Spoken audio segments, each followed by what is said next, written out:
Hello दोस्तों इस video में हम लोग पॉलीमर से संबंधित जितने भी क्वेश्चन पूछे गए हैं सीटेट पेपर 2 में उन सारे क्वेश्चन को हम लोग करेंगे। तो दोस्तों पॉलीमर क्या होता है वो सब चीज़ को हम लोग जानेंगे और ये बहुत ही इंपॉर्टेंट टॉपिक है, इस पे बार बार क्वेश्चन पूछा जाता है। तो उन सारे क्वेश्चन को करेंगे जो सीटेट में पूछा गया है। ठीक है, तो चलिए शुरुआत करते हैं और देखते हैं। दोस्तों सबसे पहले हम लोग जान लेते हैं पॉलीमर होता क्या है। तो देखिए पॉलीमर जो है 6 में भी है, 7 में भी है, 8 में भी है। तो तीनों को मिलाकर हम यहाँ पे आपको बता देते हैं पॉलीमर से रिलेटेड कॉन्सेप्ट। पॉलीमर क्या होता है उसको समझेंगे, पहले उसको हम लोग एग्जाम्पल से समझ लेते हैं। ठीक है, पॉलीमर को हिंदी में हम लोग बोलते हैं बहुलक। बहुलक का क्या मतलब है आपको बाद में समझाएंगे, पहले एग्जाम्पल समझ लीजिए। हमारे घर में जितना भी प्लास्टिक होता है, जितना भी कपड़ा बनता है, जितना भी रबर होता है, मतलब प्लास्टिक से रिलेटेड जितना भी टायर ट्यूब ये सब जो भी सामान आप देख रहे हैं उस सब के सब क्या होता है पॉलीमर होता है। जो पॉलीथीन है, प्लास्टिक है, ये सब क्या है पॉलीमर का ही रूप होता है। ठीक है, तो पॉलीमर का जो मेन रूप होता है वो प्लास्टिक के रूप में होता है, रबर के रूप में होता है और रेशा के रूप में होता है। ठीक है, तो सबसे पहले हम लोग जानेंगे रेशा के बारे में। ठीक है, बहुलक क्यों बोला जाता है इसको समझ लीजिए। देखिए छोटा छोटा यूनिट होता है, छोटा छोटा क्या होता है यूनिट होता है। छोटा छोटा यूनिट से मिलकर बनता है बहुलक। छोटा छोटा यूनिट से मिलकर क्या बनता है बहुलक बनता है। ठीक है, तो छोटा छोटा यूनिट को हम लोग बोलते हैं एकलक। छोटा छोटा यूनिट जो होता है छोटा छोटा भाग को मिलाकर एक बड़ा भाग बनता है। ठीक है, एक बड़ा भाग बनता है, ये बहुत सारा होता है छोटा। इस छोटे यूनिट को हम लोग बोलते हैं एकलक बोलते हैं। एकलक जिसको इंग्लिश में हम लोग मोनोमर बोलते हैं। क्या बोलते हैं मोनोमर। ठीक है, और ये छोटा छोटा मोनोमर मिलकर ये एक रिएक्शन होता है, एक रिएक्शन के द्वारा ये चैन बनता है और ये इसी चैन को हम लोग बोलते हैं पॉलीमर। ठीक है, पॉलीमर छोटा छोटा मोनोमर से मिलकर क्या बनता है पॉलीमर बनता है। जैसे पॉलीथीन है, बहुत सारा इथीन मिलकर पॉलीथीन बनाता है। ठीक है, तो ये सब आगे की चीज़ है, बस आप ध्यान रखिएगा। पॉलीमर जो होता है मोनोमर से बनता है, मतलब बहुलक जो है एकलक से मिलकर बनता है। एकलक एक छोटा इकाई होता है जो आपस में मिलकर पॉलीमर का मतलब बहुलक का निर्माण करते हैं। तो बहुलक में हम लोग आमतौर पर क्या पढ़ेंगे, प्लास्टिक के बारे में, रबर के बारे में और रेशा के बारे में हम लोग पढ़ेंगे। तो सबसे पहले हम लोग पढ़ेंगे रेशा के बारे में, क्योंकि रेशा के बारे में आपको अधिक जानना है। ठीक है, रेशा क्या होता है, रेशा को दोस्तों इंग्लिश में फाइबर बोलते हैं। ठीक है, रेशा क्या होता है, तो जो भी कपड़ा बनता है, रुई होता है। ठीक है, रुई से कपड़ा बनता है, ऊन से भी बनता है, रेशम से भी बनता है। ठीक है, तो ये सब को हम लोग क्या बोलेंगे रेशा बोलेंगे। अब रेशा दोस्तों दो प्रकार का होगा, एक प्राकृतिक रेशा और एक होगा आपका कृत्रिम रेशा। तो जो पौधों और जंतुओं द्वारा मतलब जानवरों द्वारा जो प्राप्त हो रहा है, पौधों और जानवरों से जो रेशा प्राप्त होगा उसको हम लोग क्या बोलेंगे प्राकृतिक रेशा बोलेंगे। जैसे रेशम जो है सिल्क वो रेशम के कीट से प्राप्त होता है। ऊन जो है भेड़, बकरी, ऊंट, लामा, एल्पेका ये सब से प्राप्त होता है, ये सब जानवरों से। रुई जो है वो कपास के पौधों से प्राप्त होता है और पटसन जो है वो जूट के पौधा से, पटसन के पौधा से प्राप्त होता है। ठीक है, तो याद रखिएगा पटसन का जो पौधा होता है उससे प्राप्त होता है, क्या प्राप्त होता है पटसन। तो पटसन का जो पौधा होता है याद रखिएगा तना होता है, तना से हम लोग प्राप्त करते हैं पटसन। और रुई जो होता है दोस्तों ध्यान रखिएगा वो हम लोग जो कपास का पौधा होता है उसके बीज से हम लोग प्राप्त करते हैं। और ये ऊन जो है, ऊन ये भेड़, बकरी, ऊंट जो है, लामा जो है, एल्पेका जो है उसके बाल से हम लोग ऊन प्राप्त करते हैं। ठीक है, और रेशम जो है, रेशम हम लोग किससे प्राप्त करते हैं, तो रेशम के कीट से। रेशम का कीट एक बनाता है कोकून, आगे आपको हम बताएंगे। इस कोकून से हम लोग रेशम को प्राप्त करते हैं। तो रेशम हम लोग किससे प्राप्त करते हैं, तो रेशम कीट के कोकून से। ठीक है, कोकून क्या है आगे आपको समझ में आ जाएगा। ये चारों चीज़ आपको ध्यान रखना है। ठीक है, ये प्राकृतिक हो गया। ठीक है, तो प्राकृतिक हम लोग यहाँ पे देख रहे हैं, यहाँ पे हम लोग किसे प्राप्त किए, जानवर से प्राप्त किए। यहाँ पे किसे प्राप्त किए, पौधा से। यहाँ पे किसे प्राप्त किए, पौधा से। ठीक है, और यहाँ पे हम लोग किसे प्राप्त किए, यहाँ पे देखिए यहाँ पे जानवर से हम लोग प्राप्त कर रहे हैं, मतलब कीट जो है। ठीक है, इसमें दोनों का आप देखिएगा कीट कैसे बनाता है, आपको आगे समझ में आएगा। जो रेशम बनता है उसमें पौधा का भी योगदान रहता है और उसमें रेशम कीट का भी योगदान रहता है। अब हम लोग बात करेंगे कृत्रिम रेशा। देखिए दोस्तों कृत्रिम रेशा मतलब हो गया मानव निर्मित, जो मानव बनाया है। तो मानव जो बनाया है वैसे रेशों को हम लोग क्या बोलेंगे कृत्रिम रेशा बोलेंगे, मतलब जो पौधा और जानवरों से प्राप्त नहीं हुआ है। ठीक है, जैसे पॉलिस्टर हो गया, एक्रिल हो गया, नायलॉन हो गया, रेयन हो गया, बहुत सारा आएगा। ठीक है, अब यहाँ पे ध्यान देना है जो कृत्रिम रेशा जो होता है बहुत हल्का होता है। कृत्रिम रेशा जो होता है बहुत हल्का होता है, मजबूत होता है और बहुत टिकाऊ होता है, लंबा समय तक चलता है। और सबसे खासियत है ये कम जल को सोखता है। कम जल को सोखेगा मतलब ये जल्दी सूख भी जाएगा, ठीक है, तो जल सोखने में कम होता है। बाकी ये सब जो आप बात कर रहे हैं, ठीक है, प्राकृतिक रेशा ये जल अधिक सूखेंगे, भारी भी होंगे और कम मजबूत होंगे, ठीक है, और कम टिकाऊ होंगे। लेकिन मानव निर्मित जो रेशा है वो हल्के भी होते हैं, मजबूत भी होते हैं, टिकाऊ भी होते हैं, ज़्यादा समय तक चलते हैं और जल कम सोखते हैं, मतलब जल्दी ये सूख जाते हैं। इसीलिए कृत्रिम रेशा का बहुत ज़्यादा डिमांड है। और घर में जो भी आप चीज़ प्लास्टिक का चीज़ देख रहे हैं, ठीक है, रबर का चीज़ देख रहे हैं, वो सब के सब आपका, या रेशा से बना कोई चीज़ देख रहे हैं, सब के सब आपका क्या हो जाएगा, कृत्रिम रेशा होगा, ठीक है। अब अगला पॉइंट हम लोग देख लेते हैं दोस्तों, जो हम लोग जो रेशा है, रेशा से हम लोग ऊन कैसे प्राप्त करते हैं, ठीक है, रेशा से हम लोग ऊन कैसे प्राप्त करते हैं। तो देखिए, भेड़ हो, बकरी हो, एल्पेका हो, लामा हो, इस सब का बाल हम लोग पहले निकालेंगे। तो क्या करेंगे, पहले ऊन की कटाई करेंगे, मतलब बाल की कटाई करेंगे, ठीक है, बाल काट दिए तो बाल की कटाई होगा, मतलब ऊन की कटाई करेंगे। फिर उसके बाद क्या करेंगे, हम लोग उसकी सफाई करेंगे, और सफाई को हम लोग क्या बोलेंगे, अभिमार्जन, या इसी को बोलेंगे निर्घर्षण, ठीक है।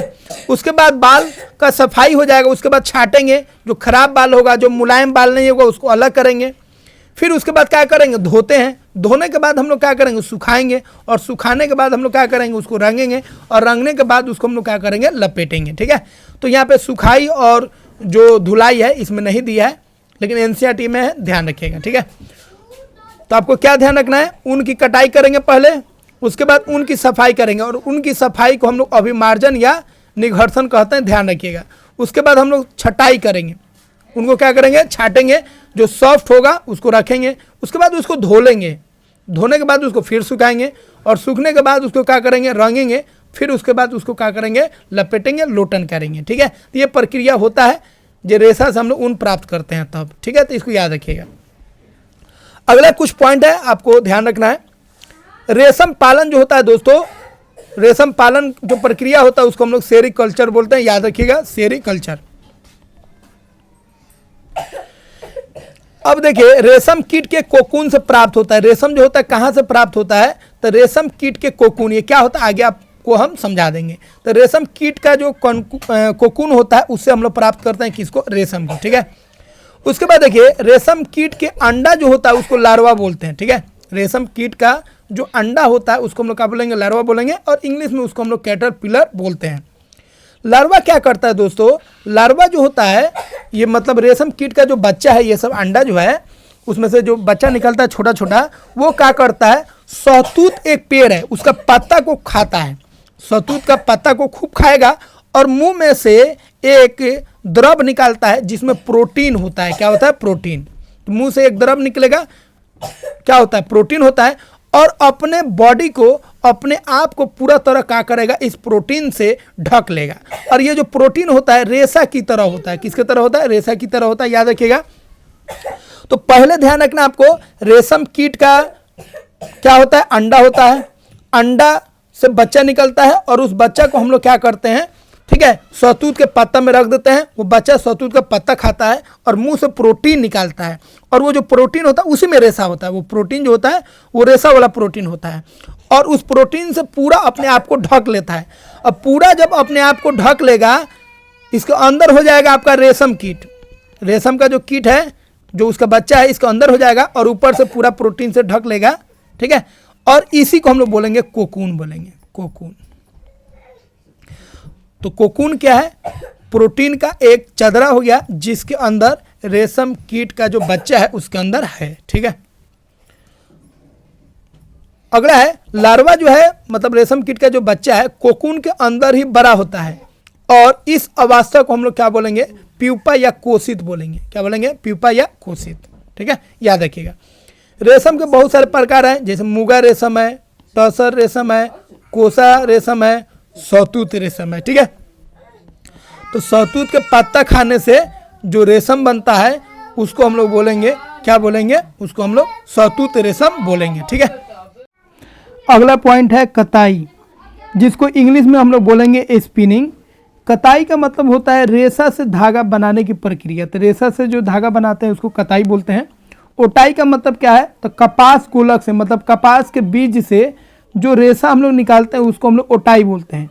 रीलिंग क्या होता है, तो जो रेशम कीट का जो कोकून होता है उससे जो रेशा निकालते हैं उस प्रक्रिया को हम लोग रीलिंग बोलते हैं।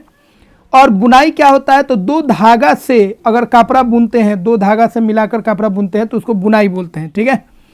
और एक धागा से अगर कपड़ा बुनते हैं तो उसको हम लोग बिनाई बोलेंगे, ठीक है। तो एक धागा से कपड़ा बुनना बिनाई, और बुनाई बोलेंगे दो धागा से। जैसे स्वेटर हम लोग एक धागा से बुनते हैं तो उसको बिनाई बोलेंगे, ठीक है। और दो धागा से अगर कोई चीज़ को बुन रहे हैं तो उसको हम लोग बुनाई बोलेंगे, ठीक है। जैसे कपड़ा दो धागा से बनता है। अगला पॉइंट है, कुछ हम लोग इम्पोर्टेंट रेशा के बारे में पढ़ेंगे। जैसे पहला है रेयोन। रेयोन जो है इसका खोज चीन में हुआ था, ठीक है। और यह क्या है, सेमी सिंथेटिक फाइबर है, मतलब आधा ये मानव निर्मित है और आधा ये क्या है, प्राकृतिक है, ठीक है। यह रेशम की तरह होता है, ध्यान रखेंगे। और इसका इस्तेमाल हम लोग बिस्तर की चादर बनाने में, कालीन बनाने में हम लोग इसका इस्तेमाल करते हैं। दूसरा याद रखेंगे मोस्ट इंपोर्टेंट, यह जो होता है लकड़ी की लुगदी, जिसको बोलेंगे वुड पल्प, वुड पल्प से यह बनता है, ठीक है। वुड पल्प से मतलब लकड़ी का जो ऊपर वाला लेयर जो होता है जिसको लुगदी बोलते हैं, तो यह लकड़ी लुगदी से बनता है, ठीक है। बांस का भी लुगदी इसमें इस्तेमाल होता है। तो रेयोन जो बनता है वुड पल्प से बनता है, लकड़ी की लुगदी से बनता है, ध्यान रखिएगा। ये रेशम के जैसा होता है और यह सेमी सिंथेटिक फाइबर होता है, मतलब और संश्लेषित रेशा होता है। आधा ये प्राकृतिक होता है और आधा ये क्या होता है, संश्लेषित होता है, मानव निर्मित होता है, ठीक है। ये रेशम के जैसा होता है। अगले याद रखेंगे नायलॉन के बारे में। नायलॉन क्या है, तो देखिए प्रथम रूप से अगर हम बोलेंगे पूर्ण रूप से कृत्रिम रेशा कौन है, तो ये नायलॉन है। ये 100% आपका क्या होता है, मानव निर्मित होता है, ठीक है। ये कैसे बनता है, तो कोयला, जल और वायु के मिश्रण से बनता है। यह हल्का होता है, लचीला होता है, मजबूत होता है और घुलने में, मतलब धुलने में क्या होता है, ये आसानी होता है इसको धुलने में, ठीक है। उसके बाद इसका इस्तेमाल होता है, याद रखिएगा मोस्ट इम्पोर्टेंट, रस्सी बनाने में। ये बहुत मजबूत होता है इसलिए इसका इस्तेमाल रस्सी बनाने में किया जाता है। पैरासूट बनाने में भी हम लोग इसका इस्तेमाल करते हैं। और कपड़ा भी बनता है और टेंट तंबू भी बनता है, ठीक है। उसके बाद पॉलिस्टर के बारे में याद रखिएगा। पॉलिस्टर जो होता है ईस्टर से बनता है, याद रखिएगा मोस्ट इंपोर्टेंट है। और ईस्टर का काम क्या होता है, तो ईस्टर जो होता है यह फलों को गंध देता है, ठीक है।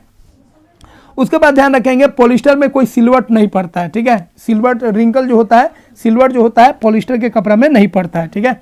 उसके बाद ध्यान रखेंगे एक्रिलिक। एक्रिलिक क्या होता है, तो ये ऊन की तरह होता है, ठीक है।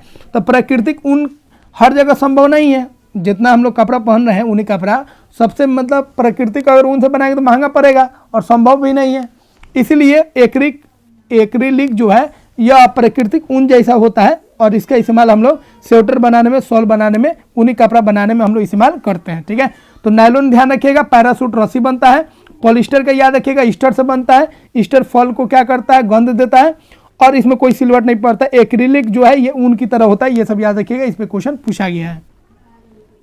अगला हम लोग देखेंगे प्लास्टिक के बारे में। प्लास्टिक क्या होता है, तो देखिए प्लास्टिक जो होता है ये किसी से अभिक्रिया नहीं करता है, इसीलिए यह होता है नॉन बायोडिग्रेडेबल होता है, मतलब ये अपघटित नहीं हो सकता है, ठीक है। इसको मतलब कोई भी बैक्टीरिया ऐसा है नहीं, कोई माइक्रो ऑर्गेनिज्म है ही नहीं जो इसको क्या करे, गला सके। तो ये गलता नहीं है, याद रखिएगा प्लास्टिक जो है वो गलता नहीं है, ठीक है। और जो चीज़ गलता नहीं है उसको हम लोग बोलेंगे, क्या बोलेंगे, नॉन बायोडिग्रेडेबल, ठीक है। जो गल जाएगा उसको बोलेंगे बायोडिग्रेडेबल। इसी को हिंदी में हम लोग बोलेंगे जैव निम्न करणीय। ये जैव निम्न करणीय नहीं होता है, मतलब बायोडिग्रेडेबल नहीं होता है, मतलब गलता नहीं है। इसका अपघटन होने में बहुत समय लगता है, लंबा समय लगता है, मतलब ये जल्दी आसानी से गलेगा ही नहीं, ठीक है। तो इसको हम लोग बोलते हैं नॉन बायोडिग्रेडेबल। उसके बाद देखिए प्लास्टिक दो तरह का होता है, एक होता है थर्मोप्लास्टिक, एक होता है थर्मोसेटिंग, ठीक है। थर्मोप्लास्टिक क्या होता है और थर्मोसेटिंग क्या होता है, देखिए प्लास्टिक दो तरह का। एक ऐसा प्लास्टिक जिसको एक बार गर्म कर दीजिए तो नरम हो जाएगा, फिर उसका अलग आकार बना लीजिए, फिर उसको गर्म कीजिएगा तो फिर वो नरम हो जाएगा, फिर उसको अगला आकार बना लीजिए, मतलब उसको आप जितना बार गर्म कीजिएगा और नरम होते जाएगा और उसको अलग अलग आकार बना सकते हैं। जैसे थर्मोप्लास्टिक अगर कुर्सी बनाओ, कुर्सी को गला दीजिए, ठीक है, फिर उसे नया चीज़ बना लीजिए, फिर उसको गला दीजिए, फिर नया चीज़ बना लीजिए, तो इसको बार बार आप रिसाइकिल कर सकते हैं। लेकिन थर्मोसेटिंग जो होता है ये ऐसा प्लास्टिक होता है जो एक बार गर्म आप कर दिए और एक चीज़ बन गया तो दोबारा उसको गला के आप तीसरा चीज़ नहीं बना सकते हैं, ठीक है। मतलब थर्मोसेटिंग आप एक ही बार इस्तेमाल कर सकते हैं, जबकि थर्मोप्लास्टिक का बार बार आप रिसाइकिल कर सकते हैं, बार बार उसका इस्तेमाल कर सकते हैं, ठीक है। ये सब ध्यान रखिएगा, ठीक है। तो थर्मोसेटिंग एक बार अगर गर्म कर दिया तो फिर ये नरम नहीं होता है, और इसका एक ही बार आप आकार दे सकते हैं, बार बार आकार नहीं दे सकते हैं, ठीक है, मतलब ये रिसाइकल नहीं हो सकता है। थर्मो प्लास्टिक में एग्जाम्पल याद रखिएगा, मोस्ट इंपोर्टेंट है पॉलीथीन और पीवीसी। पीवीसी का फुल फॉर्म होता है पॉलीवाइनिल क्लोराइड। पॉलीवाइनिल क्लोराइड जितना भी घर में हम लोग का पाइप उप लगता है, नाली का पाइप लगे, नल का लगे, या तार वाला जो पाइप लगता है, सब पीवीसी का होता है। या तार के ऊपर जो कोटिंग होता है, ठीक है, तार और के ऊपर जो बिजली वाला जो तार होता है उसके ऊपर जो कोटिंग होता है वो भी पीवीसी का होता है, जिसको हम बोलते हैं पॉलीवाइनिल क्लोराइड। और पॉलीथीन का इस्तेमाल तो आप जानते ही होंगे, ठीक है। थर्मोसेटिंग का एग्जाम्पल है बेकलाइट और मेलामाइन, ध्यान रखिएगा, मोस्ट इंपोर्टेंट है। अब देखिए कुछ इंपोर्टेंट चीज को ध्यान रखिएगा। बेकलाइट क्या होता है? बेकलाइट जो होता है यह विद्युत और ऊष्मा का, मतलब हीट और इलेक्ट्रिसिटी का, ये क्या होता है? बैड कंडक्टर होता है, पुअर कंडक्टर होता है, ठीक है। मेलामिन क्या होता है? यह आग का प्रतिरोधक होता है, मतलब ये फायर को क्या करेगा? रेसिस्ट करेगा। तो मेलामिन याद रखिएगा आग का प्रतिरोधक होता है, फायर का रेसिस्टेंस होता है, रेसिस्टेंट करेगा। और बेकलाइट जो होता है यह हीट और इलेक्ट्रिसिटी का क्या होता है? पुअर कंडक्टर होता है। उसके बाद पर्यावरण को सुरक्षित रखने के लिए आपको क्या करना है? उसके लिए 4 आर को ध्यान रखना है, 4 आर को ध्यान रखना है। पहला है रिड्यूस, मतलब उपयोग कम से कम कीजिए। दूसरा है रीयूज, मतलब दोबारा यूज कीजिए आप। तीसरा है रिसाइकल, मतलब एक चीज बन जाए फिर उसका रिसाइकल कीजिए, ठीक है, फिर उसका बार बार यूज कीजिए। चौथा है रिकवर, मतलब चीज़ों को पुनः प्राप्त कीजिए, ठीक है। पुनः प्राप्त करने का मतलब है एक बार वो खत्म हो जाए तो फिर से उस चीज़ को बनाइए, ठीक है, और उसका यूज कीजिए। तो ये 4 आर का इस्तेमाल आपको करना है, एक रिड्यूस, एक रीयूज, एक रिसाइकिल और एक रिकवर। ध्यान रखिएगा, इस पे क्वेश्चन पूछा जाता है। अब हम लोग देखते हैं इस पे आधारित, पॉलीमर पे आधारित जो भी क्वेश्चन है उसको हम लोग देख लेते हैं, ठीक है। देखिए आपको बता चुके हैं ओटाई क्या होता है। तो ओटाई होता है कपास के बीजों से रेशा को अलग करना। कताई क्या होता है? कताई होता है रेशा से धागा बनाना। बुनाई क्या होता है? तो बुनाई आपको बता दी है।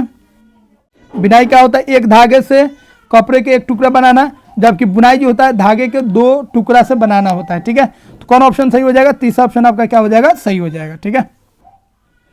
अगला क्वेश्चन हम लोग देखते हैं, निम्नलिखित में से कौन सा विकल्प रेशे को ऊन में संसाधित करने का सही क्रम है? रेशा को जब प्राप्त करते हैं, ठीक है, ऊन से, तो कौन कौन सी प्रक्रिया से हम लोग गुजरते हैं? तो देखिए सबसे पहले क्या होता है? ऊन कटाई होता है। तो ऊन कटाई, ऊन कटाई, ऊन कटाई के बाद रंगाई थोड़े हो जाएगा, तो ये गलत हो गया। ऊन कटाई के बाद क्या करेंगे? निघर्षण करेंगे, ठीक है, मतलब उसको साफ करेंगे, छाटेंगे उसको। उसके बाद क्या करेंगे? ये घटाई गलत लिख दिया, उसके बाद छटाई करेंगे। क्या करेंगे? छटाई, ठीक है। उसके बाद क्या करेंगे? रंगाई करेंगे। उसके बाद क्या करेंगे? लपेटेंगे। तो दूसरा ऑप्शन आपका क्या हो जाएगा? सही हो जाएगा। अगला क्वेश्चन है, सूती कपड़ों से संश्लेषित कपड़े जल्दी सूखते हैं, सही बात है। सूती कपड़ा पानी सूखेगा तो जल्दी नहीं सूखेगा, जबकि संश्लेषित जो कपड़ा होता है, मानव निर्मित जो कपड़ा होता है, कम पानी सूखता है, जैसे पॉलिस्टर का हो गया, नायलॉन का हो गया। अगला है संश्लेषित कपड़ों में बड़े छिद्र होते हैं, ठीक है। संश्लेषित कपड़ों में गलत बात है, छोटे छोटे छिद्र होते हैं, छिद्र नहीं होते हैं मान के चलिए, लेकिन जो सूती कपड़ा होता है उसमें बहुत ज़्यादा छिद्र होते हैं। तो पहला स्टेटमेंट सही है और ये वाला क्या है? गलत है। मतलब अभिकथन जो है एसर्शन सही है, जबकि कारण जो है उसका गलत है। तो कौन हो जाएगा आपका? तीसरा ऑप्शन आपका क्या हो जाएगा? सही हो जाएगा। अगला क्वेश्चन है, पॉलिस्टर कपड़े सूती कपड़ों से अधिक शीघ्रता से सूखते हैं, सही बात है। पॉलिस्टर कपड़ा जो है जल्दी सूखेगा सूती कपड़ा के मुकाबले। और अगला है, संश्लेषित रेशे बहुत कम जल अवशोषित करते हैं। तो संश्लेषित जो कपड़ा होता है, मानव निर्मित जो कपड़ा होता है, कम पानी सूखता है, इसीलिए जल्दी सूख जाएगा। तो रीजन भी यहाँ पे क्या है? सही है। इसीलिए पहला ऑप्शन आपका क्या हो जाएगा? सही हो जाएगा। अगला क्वेश्चन है, नायलॉन के बारे में आपको बताना है। नायलॉन पैराशूट निर्माण में प्रयुक्त होता है। नायलॉन से क्या बनाता है? पैराशूट बनाते हैं, ठीक है, और रस्सी भी बनता है। नायलॉन में कौन सा गुण होता है जिसके कारण इसका इस्तेमाल हम लोग पैराशूट में करते हैं? तो देखिए यह हल्का होता है, सही बात है। मजबूत होता है, बता चुके हैं। ये लचीला होता है। ये 3 चीज़ आपको ध्यान रखना है। तो कौन हो गया? ABC। ये अग्निरोधी यहाँ पे नहीं होगा, चमकदार से कोई मतलब नहीं है। सिलवट मुक्त है, इससे कोई मतलब नहीं। हमको मतलब किससे? हल्का होता है, मजबूत होता है, लचीला होता है, इसलिए हम लोग इसका पैराशूट में इस्तेमाल करते हैं। चमकदार तो होगा ही, लेकिन चमकदार से कोई मतलब नहीं है पैराशूट के बनाने में, ठीक है। पैराशूट बनाते हैं ताकि ये मजबूत होता है, क्योंकि ये लचीला होता है और हल्का होता है। तो कौन हो जाएगा? दूसरा ऑप्शन सही हो जाएगा। अगला क्वेश्चन है, एस्टर से रसायन है जो फलों को सुगंध देता है, सही बात है। पॉलिएस्टर वास्तव में एक बहुलक है। पॉलिएस्टर एक बहुलक होता है जो एस्टर के एकक पुनरावृत्ति से पुनरावृत्ति से बनता है, सही बात है। ईस्टर से मिलने से क्या बनता है, पॉलिएस्टर बनता है। तो पहला स्टेटमेंट सही है, दूसरा भी सही है, ठीक है। तो दोनों सही है, S1 और S2 दोनों सही है। अगला क्वेश्चन है, ऊनी वस्त्र सर्दियों में हमें गर्म रखते हैं। ऊनी वस्त्रों के संदर्भ में निम्नलिखित में से इसका क्या कारण। देखिए ऊनी जो होता है, ऊनी कपड़ा जो होता है हमें गर्म रखता है, क्योंकि ये अंदर का जो गर्म हवा है उसको बाहर नहीं आने देता है, ठीक है। ऊन ऊष्मा की सुचालक है, गलत बात है। ऊनी रेशा के मध्य वायु फंस जाती है जो हमें गर्म रखती है, सही बात है।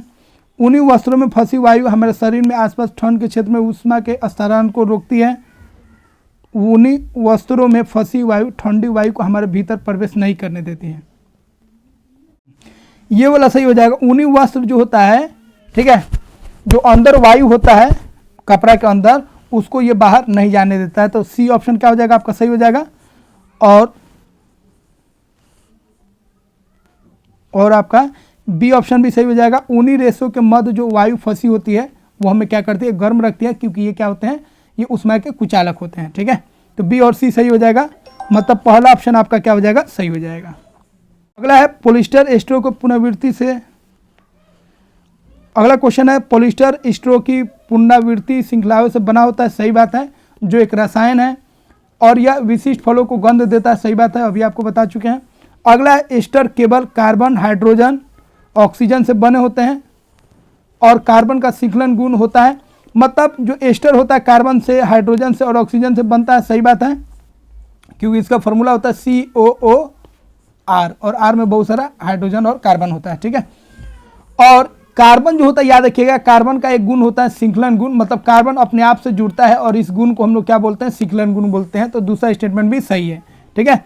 तो पहला स्टेटमेंट सही है और दूसरा स्टेटमेंट भी सही है और दूसरा इसका रीजन भी है। तो पहला ऑप्शन आपका क्या हो जाएगा, सही हो जाएगा। देखिए अगला क्वेश्चन है, रेशम का जो उत्पादन होता है किस चरण में होता है, कितना चरण में होता है, उससे संबंधित है। तो देखिए रेशम का जो कीड़ा है सबसे पहले क्या देगा, मादा जो रेशम है वो अंडा देगा, तो पहला नंबर पे ये हो गया, ठीक है। उसके बाद हम लोग क्या करेंगे, अंडा देगा उसको लार्वा बोलेंगे, ठीक है। उसके बाद लार्वा को अंडे से निकलने के लिए अंडों का एक उपयुक्त तापमान तक गर्म करेंगे, एक सूटेबल उसको टेम्परेचर देंगे, इन्वायरमेंट देंगे, जिससे वो अंडा उससे निकल सके, अंडा से मतलब बच्चा निकल सके, लार्वा निकल सके। तो ये 2 हो गया। उसके बाद हम लोग क्या करेंगे, लार्वा या रेशम का जो कीट है उसको हम लोग स्वच्छ ट्रे में रखेंगे और शहतूत का पत्ता उसको देंगे। फिर कुछ दिन बाद पत्ता खाना बंद कर देगा और मुंह से प्रोटीन निकालेगा और अपने ऊपर एक कृमि कोष मतलब कोकून बनाएगा। तो ये चौथा काम हो गया। जब कोकून बन जाएगा तो क्या करेंगे, उसको हम लोग धूप में रखेंगे या गर्म पानी में रखेंगे तो कोकून बाहर आ जाएगा। तो ये 5वां काम करेंगे, ठीक है। और उसके बाद क्या करें, जब कोकून आ जाएगा तो कोकून से हम लोग क्या करेंगे, रेशे को बाहर निकालेंगे। ये 6ठा काम हो गया, ठीक है। तो हो गया बी, उसके बाद हो गया आपका डी, उसके बाद हो गया सी, BDC। तो चौथा ऑप्शन आपका क्या हो जाएगा, सही हो जाएगा, ठीक है। अगला क्वेश्चन है, out of the following option which one is related to silk production, ठीक है। रेशम के उत्पादन से कौन सा बात जुड़ा हुआ है, तो रेशम का जो उत्पादन होता है उसको हम लोग क्या बोलते हैं, सेरीकल्चर बोलते हैं, ठीक है। और इसमें हम लोग किसका इस्तेमाल करते हैं, शहतूत कृषि, मतलब शहतूत का पेड़ पौधा उगाते हैं और उसका पत्ता को हम लोग क्या करते हैं, रेशम को खिलाते हैं। तो दूसरा ऑप्शन क्या हो जाएगा, सही हो जाएगा। अगला है, लकड़ी की लुगदी का प्रयोग किसको बनाने में उपयोग किया जाता है, तो बता चुके हैं लकड़ी का लुगदी जो होता है किसको बनाने में उपयोग किया जाता है, रेयन को बनाने में हम लोग इसका इस्तेमाल करते हैं। तो दोस्तों इस तरह हम लोग सभी क्वेश्चन को कंप्लीट कर चुके हैं पॉलीमर का, जो सीटेट पेपर 2 में पूछे गए थे। आशा करते हैं दोस्तों यह वीडियो आपको काफ़ी अच्छा लगा होगा। और अगर आप नए हैं और इस चैनल को सब्सक्राइब नहीं किए तो सब्सक्राइब कीजिए, वीडियो को लाइक कीजिए।